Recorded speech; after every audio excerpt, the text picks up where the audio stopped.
बिस्मिल्लाहिर्रहमानिर्रहीम। अस्सलामुअलैकुम वरहमतुल्लाहि वबरकातुहू। आज मैं आपको बताऊंगी कि अगर इंसान सच्चे दिल से अल्लाह से मांगे तो अल्लाह उसे कैसे अता करता है।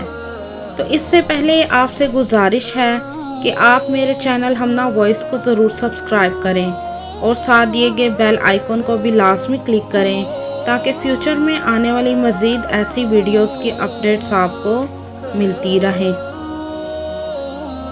सुल्तान महमूद गजनवी का दौर था।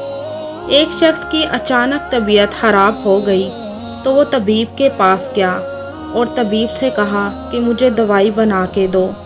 तबीब ने उस शख्स से कहा कि दवाई के लिए जो चीज़ें दरकार हैं मेरे पास सब मौजूद हैं सिवाय शहद के। तुम अगर शहद कहीं से ला दो तो मैं तुम्हें दवाई तैयार कर देता हूँ। इत्तेफाक से मौसम शहद का नहीं था। इस शख्स ने हकीम से एक डिबिया ली और चला गया। इस शख्स ने हर जगह से पहले शहद का पता किया लेकिन शहद कहीं से ना मिला। फिर वो लोगों के दरवाजे खटखटाने लगा मगर उसे हर जगह से मायूसी हुई। जब उसका मसला हल ना हुआ तो वो महमूद गजनवी के दरबार में हाजिर हुआ। कहते हैं वहाँ महमूद का एक खास आदमी अयास ने दरवाज़ा खोला और पूछा, जी कौन? तो वो शख्स बोला कि मुझे थोड़ा सा शहद चाहिए, क्या मुझे थोड़ा सा शहद मिलेगा? तो उसने उस शख्स की बात सुनकर उससे डिबिया ली और कहा कि आप तशरीफ़ रखें, मैं बादशाह से पूछ के आपको बताता हूँ।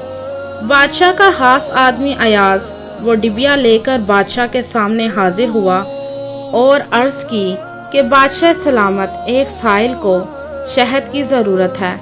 बादशाह ने वो डिबिया अयाज से लेकर पकड़ी और एक साइड पर रख दी और अयाज को कहा कि 3 बड़े शहद के डब्बे उठाकर इस आदमी को दे दिए जाएं। अयाज ने कहा, हजूर इसको तो थोड़ा सा शहद चाहिए, तो फिर आप 3 डब्बे क्यों दे रहे हैं?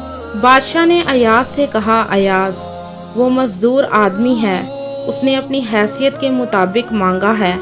हम बादशाह हैं, हम अपनी हैसियत के मुताबिक देंगे। मौलाना रूमी फरमाते हैं, आप अल्लाह पाक से अपनी हैसियत के मुताबिक मांगे, वो अपनी शान के मुताबिक अता करेगा, पर शर्त ये है कि जो भी मांगना है वो सच्चे दिल और दिल साफ रखकर मांगे।